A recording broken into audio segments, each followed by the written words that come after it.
আজ তো আমাদের বিবাহবার্ষিকী। 27 বছর পূর্ণ হলো। তো আমার শাশুড়ি মায়ের কিন্তু ঠিক মনে আছে। এই যে দেখুন, দুধ পুলি বানাচ্ছি ঠাকুরের জন্য। হাত দিয়ে দেখাবো না, কারণ হাত নোংরা।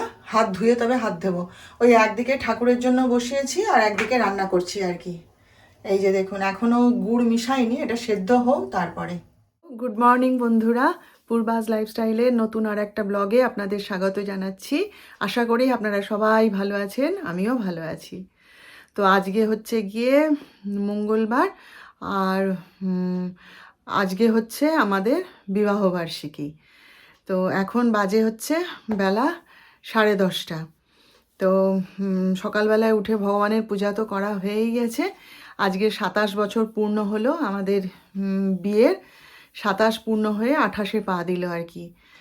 তো বিবাহবার্ষিকী তো কী হবে, মা সকালে এসছিলেন, এসে বিবাহবার্ষিকী উইশ করে দিয়ে গেছেন। তো বিবাহবার্ষিকী তো কী হবে, ডাক্তার সাহেব ভোরবেলা উঠে নার্সিংহোমে চলে গেছে একদম। বলেছিলাম আজকের দিনটা একটু ঘরে থাকো, কি বলে, একটু লুচি আলুর দম এসব বানাবো। তা সে তার খাওয়ারই সময় নেই, সে কোনো রকমে একটু মুড়ি বাদাম খেয়ে চলে গেছে নার্সিংহোমে।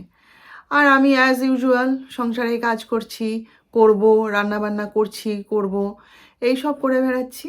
আমি তাই মাকে বলছিলাম যে তোমার ছেলের বিয়েটা না আমার সাথে না হয়ে যদি নার্সিংহোমের সাথে হতো তাহলে সব থেকে ভালো হতো। তো মা হেসে ফেলেছে, খুব হাসছে। আমি বলি হ্যাঁ গো, ওর বিয়েটা আমার সাথে হওয়াটা ঠিক হয়নি, ওই নার্সিংহোমের সাথে যদি বিয়ে দিতে ঠিক হতো। তো খুব হাসছে মা, বলে আর কি করবে বলো। আমি বলি কিছুই করবো না, আর কি করবো। তো এই আজকে একটুখানি ঠাকুরের জন্য পিঠে পুলি বানাবো ঠিক করেছি। প্রত্যেক বছর আমার বিবাহবার্ষিকীর দিনেই আমি দেওয়ার চেষ্টা করি ঠাকুরের নারায়ণকে একটুখানি ওই পিঠে পুলি বানিয়ে। তো সকাল থেকে অর্ধেকটা করে গেছিলাম, আর বাকি অর্ধেকটা আবার এখন করব। সঙ্গে সঙ্গে রান্নাবান্নাও তো করতে হচ্ছে, ঘর সংসারের সব কাজই করতে হচ্ছে। তো যাই হোক, চলুন আপনারা সঙ্গে থাকুন, দেখতে থাকুন। আশা করি আজকের দিনটা আপনাদের ভালো লাগবে। দেখুন, সকাল 9টা বাজে। কেউ বলবে, এই যে বসে বসে এখানে চা খাচ্ছি, দরজাটা খুলে দিয়ে ঠান্ডায় যেন কেঁপে যাচ্ছি। মা বলছে আজকে রোদ উঠবে না। হতেও পারে, বা অসম্ভব কিছুই নয়। কি অবস্থা দেখুন। আর মাঘ মাস পড়লো, ঠান্ডা পড়বে না বলুন। দেখুন কীরকম অবস্থা চারিদিকে। আমি এই যে দাঁড়িয়ে আছি, দাঁড়াতে পারছি না, জানেন, এত ঠান্ডা। বিবাহ বার্ষিক, হ্যাপি বার্থডে বিবাহ বার্ষিক, হ্যাপি বার্থডে বিবাহ বার্ষিক। এই আমার ছেলে বৌমা, এই যে মা গিফট দিল, বড় বৌমা, এরা আমার খুব ভালো, খুব ভালোবাসে মা। তোমরা সবাই দেখো, সবাই এদের আশীর্বাদ করো। আর আমার বলার কিছু নেই। বাস এই যে সব প্রণাম করছে, আরেকবার চলো। ব্যাস, তুমি যে এটা দিলে, এইটুকু করলে, এটাই আমার কাছে যথেষ্ট। এই সব থেকে বড় গিফট। আমার মনটা শান্তি হলো। হ্যাঁ ঠিক আছে, ঠিক আছে, এবার আসি। একটুখানি পিঠা করব, বুঝলেন তো। পিঠা বলতে ওই দুধ পুলি করব। এমনি পাটিসাপটা তো আমার ঘরে কেউ খায় না, সবাই দুধ পুলিই পছন্দ করে। তো আপনারা তো জানেনই, গুড়, নারকেল, চাল সবই জোগাড় করে রেখেছিলাম। তারপরে তো হয়ে উঠছিল না। এবার আজকে তো নিরামিষ খাবো, ওই জন্যে একটুখানি এই এখনই বানাবো, বানিয়ে ঠাকুরকে নিবেদন করব। সেই জন্য এই যে নারকেলটা বানাতে দিয়েছি। এই যে দেখুন, এই যে দেখুন, দুধ পুলি বানাচ্ছি ঠাকুরের জন্য। হাত দিয়ে দেখাবো না, কারণ হাত নোংরা। হাত ধুয়ে তবে হাত দেবো। ওই একদিকে ঠাকুরের জন্য বসিয়েছি আর একদিকে রান্না করছি আর কি। এই যে দেখুন, এখনও গুড় মিশাইনি, এটা সেদ্ধ হোক তারপরে। কী কী রান্না করলাম আপনাদের একবার দেখিয়ে দিই। এই যে এইখানে হচ্ছে এই যে বেগুন ভাজা, এখানে হচ্ছে বাঁধাকপির তরকারি, আর এই যে হচ্ছে মুগের ডাল। ব্যাস, এই আজকে রান্না করেছি। আর যে ডিম ভাজা খাবে তাকে ডিম ভাজা করে দেবো। এই দেখুন, ভগবানের ভোগ দিলাম। এই যে পিঠে পুলি প্রত্যেক বছরই আমি বললাম না, আমার বিবাহবার্ষিকীর দিনে আমি পিঠে পুলি বানিয়ে ঠাকুরকে নিবেদন করি।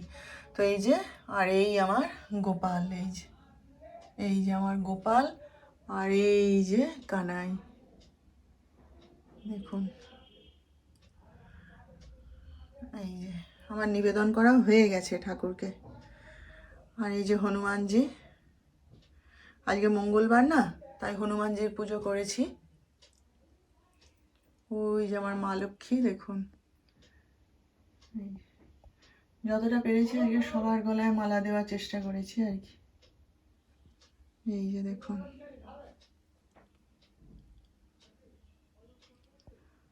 চলুন, ভগবানকে নিবেদন করা হয়ে গেছে, গ্রহণ করুক, আমিও ততক্ষণ একটুখানি খেয়ে নিই। চলুন, আজ তো আমাদের বিবাহবার্ষিকী, 27 বছর পূর্ণ হলো। তো আমার শাশুড়ি মায়ের কিন্তু ঠিক মনে আছে। মায়ের এই জিনিসগুলো না আমার খুব ভালো লাগে, জানেন তো। দেখুন, প্রত্যেক বছর মা কি করে জানেন তো, ওই যে গিফটের কথা বলছিলাম, স্পেশাল গিফট মা কি করে বলুন তো, প্রত্যেক বছর না আমাদের বাগানে যত ফুল ফুটবে, তারপরে ওই যে এরিকা পার্মের কচি পাতা সবকে তুলে নিয়ে যাবে, জানেন তো। নিয়ে গিয়ে সেগুলোকে সুন্দর করে বেঁধে সুতো দিয়ে সেটা দিয়ে একটা ফুলের ওই গুচ্ছ তৈরি করবে আর কি, বোকে, ফুলের একটা বোকে বানাবে ছোট্ট মতন। দিয়ে তার মধ্যে আবার যে টাকা দিতে চায়, 100 টাকা কি 150 টাকা কি 200 টাকা, সেই ফুলের বোকেটার সঙ্গে বাঁধবে, বেঁধে সেইটা আমাকে গিফট করবে। আমাকেও দেয়, আমার যাকেও দেয়, মানে দিত এত বছর ধরে। তো এবারেই দেখলাম যে গিফটটা বদলে গেছে। আমার খুব ভালো লাগতো, জানেন তো। সকালবেলা এসছে, সবার আগে মা আসবে ভোরবেলা, এসে নাও বলে উইশ করে যাবে। তো এবারে দেখলাম গিফটটা বদলে গেছে, এবার আর সেই স্পেশাল গিফট পাইনি। তো এবারের গিফটটাও ভালো, যা দিয়েছে তাই ভালো। তো দেখুন, এই এতখানি বয়স হয়েছে বেচারির, হ্যাঁ, মনে রেখেছি কিন্তু। আমি বা আমার হাজব্যান্ডের কথা তো বাদই দিন, আমিও কিন্তু এক্সপেক্ট করিনি কারো কাছ থেকেই কিছু। কিন্তু দেখুন, মা কেমন সকালবেলায় এসে, মানে ওই ঠান্ডা, আজকে কীরকম হাড় কাঁপুনি ঠান্ডা বলুন তো, মানে সিঁড়ি দিয়ে নাকি নামতে পারছে না, জানেন তো। ঠান্ডার চোটে হাত পা মেকে যাচ্ছে, বুড়ো মানুষ তো, সিঁড়ি দিয়ে নামতে পারছে না। আমার দেওর যা সবাই বারণ করছে যে তুমি পরে যেও বেলা করে, এখন যেতে হবে না। কিছুতেই শোনেনি, বলেছে নাকি না না, তারা নিচে থাকে, আমি দেখতে পাই না, কেমন আছে একটু দেখেও আসি আজকের দিনে, আর একটুখানি উইশও করে আসি বলে সে কোনো রকমের সিঁড়ি দিয়ে হাতড়াতে হাতড়াতে ল্যাংচাতে ল্যাংচাতে মানুষটা নেমে এসছে, জানেন। এসে বেল বাজাচ্ছে, দরজা খোল। তারপরে দরজা খুলতে ভিতরে এসছে, এসে বলছে চলে এসো, ঠাকুরের সামনে এসে দাঁড়াও। আমি বলি হায় মা, এখনও ঠাকুরের শয়ন থেকে তোলা হয়নি যে। বলে না হোক, তোমরা এসো আমার সামনে, দুজনে দুপাশে দাঁড়াও বলে দাঁড়িয়ে উইশ করলো। সেই নিয়ে তো হাসাহাসি মজা, মা তো মানে মা বেশ জিনিসগুলো করে ভালো। হাততালি দিয়ে উইশ করলো, আপনারা তো দেখলেন। যা করেছে তাই ভালো, বলুন, বুড়ো মানুষ যা করেছে তাই ভালো আমার কাছে। তারপরে তো গিফট দিল। তো গিফটটা কি জানেন, গিফট কি দিল সেটা বড় কথা নয়, এই যে মনে রেখেছে। মায়ের না একটা গুণ আছে কি জানেন তো, এই বিশেষ বিশেষ দিনগুলোকে মা কিন্তু ঠিক মানে সেলিব্রেট করার চেষ্টা করে, যেভাবে পারে, নিজের মতো করে যেভাবে পারে করে। দেখুন, আমাদের সবারই তো সংসারে ঝামেলা আছে, মন খারাপ আছে, সবই আছে, কিন্তু মা সেগুলো সবই জানে। কিন্তু তার মধ্যেও এই যে মানে বিশেষ দিনগুলো, না আমরা এমনি হলে তো এলেবেলে কেটে, এই যে দেখুন আজকে যে বিবাহবার্ষিকী, সে গিয়ে নার্সিংহোমেই বসে আছে। এই যে এখন বেলা 3:15, এখনও তার ফেরার নাম নেই। কি আর বিবাহবার্ষিকী বলুন। কিন্তু তবুও এর মধ্যে মা ঠিক কিন্তু মনে রেখে, শুধু বিবাহবার্ষিকী বলে নয়, নাতির জন্মদিন, আর মানে প্রত্যেকেরই, শুধু আমার বলে নয়, আমার জায়েরও প্রত্যেকটা বিবাহবার্ষিকী, জন্মদিন, নাতিদের জন্মদিন, সব কিছু কিন্তু ঠিক মনে রাখে। ছেলেদের জন্মদিন দিয়ে নিজের মতো করে সে মানুষটা যেভাবে পারে সেলিব্রেট করার চেষ্টা করে। আমার এইটাই ভালো লাগে, এইটাই ভালো লাগে। মায়ের নিজের রোজগার করা টাকা, তা থেকে 200 টাকাটা যে দিয়েছে সেটাই আমার কাছে 2000 টাকার সমান, বুঝলেন তো। তো বলছে এটা রেখে দাও, তুমি কিছু একটা কিনে নিও, তোমাকে আশীর্বাদ করে এটা দিলাম। আমি বলি আচ্ছা। তো কি সুন্দরভাবে ইয়ে করলো বলুন, পালন করলো বলুন তো, আমার খুব ভালো লেগেছে। এই জিনিসটাই আমার ভালো লাগে। প্রত্যেক বছরই মা এটা করে, জানেন তো। আমার খুব ভালো লাগে এগুলো। কে আর এমন করে মনে রাখে বলুন তো, বা কেই বা এভাবে উইশ করে। তো চলুন, হ্যাঁ, দেখি ডাক্তার সাহেব তো এখনও খেতেই আসেনি। কখন আসবে কি করবে জানি না। আজকে ভাবছি একটুখানি জিমে যাব, কি করব আর ঘরে বসে থেকে বেকার, তার থেকে বরং একটু শরীরচর্চা করে আসি, কাজে দেবে। সেই শনিবার থেকে যাওয়া হয় না, আজকে একটু যাব ভাবছি। চলো ইভিনিং বন্ধুরা, তো এখন বাজে হচ্ছে রাত্রি প্রায় 8টা। তো আমি এইমাত্র আজকে ফিরলাম জানেন। জিম তো 4:15 সময় তো জিমে চলে গেছি, দিয়ে সেখানে গিয়ে তো আজকে অল্প কয়েকজন এসেছিল, জিম টিম ভালোভাবেই করে নিয়েছি সব আড্ডা মারতে মারতে। তারপরে ড্রেস চেঞ্জ করে বেরোতে যাচ্ছি, হঠাৎ আমাকে ফোন করেছে আমার বান্ধবীরা যে এরকম শর্মিষ্ঠার বুটিকে চলে আয়, আমরা সবাই ওখানে আছি, চলে আয়, গল্প হবে। তা ঠিক আছে, আমারও হাতে সময় ছিল, তা আমি যাওয়ার সময় ওই মিষ্টি আর সিঙ্গারা কিনে নিয়ে চলে গেছিলাম। গিয়ে দেখি ওখানে বেশ 5-6 জন মিলে বসে রয়েছে, কাঁচের দরজাটাকে বন্ধ করে দিয়েছে, দিয়ে খাটের উপর বসে জমাটি আড্ডা চলছে, আমিও যোগ দিলাম। তো চা বিস্কুট চানাচুর সব খাওয়া টাওয়া হলো, হয়ে দমে আজকে গল্প করেছি, খুব আনন্দ হয়েছে, খুব আনন্দ হয়েছে। অনেক দিন এরকম মন হালকা করে হাসি মজা গল্প হয়নি, জানেন তো, এটা দরকার ছিল। দিয়ে তারপরে তো আরও আরও থাকলে হতো, ওরা এখনও রয়েছে কেউ কেউ, আর কেউ কেউ আমরা চলে এলাম, কিন্তু হাতে সময় নেই, সন্ধ্যা টন্ধ্যা দিতে হবে, আর অতটা রাত হয়ে গেছে, অনেক দূরে ওর বুটিকটা। তারপরে আবার রাস্তা দিয়ে আসার পথে আবার আমার আরেক বান্ধবীর সঙ্গে দেখা হলো, সেও জিম করে, সে দুজনে মিলে গল্প করতে করতে এলাম, এসে তারপরে ও একদিকে চলে গেল, আমি আরেক বাড়ি চলে এলাম, এই আর কি। তো বাড়িতে এসে দেখছি যে কেউ নেই, যিশু বেরিয়ে গেছে। আর ডাক্তার সাহেবের সঙ্গেও আমার সেভাবে দেখা হয়নি, কেন কি আমি যখন 4:15 আমি বেরিয়ে যাচ্ছি, ডাক্তার সাহেব এসে ঢুকলেন, তো আমার আর সেভাবে কথা টথা হয়নি। ও আবার খেয়ে আবার বেরিয়ে গেছে। তো ঘরে ঢুকে ওই তাড়াতাড়ি ঘর ঠর ঝাড় দিয়ে ড্রেসটা চেঞ্জ করে সন্ধ্যা প্রদীপটা আগে জ্বেলে দিলাম, দিয়ে এই যে এখন এসছি একটুখানি চা করে খাবো, চা আর বিস্কুট খাবো।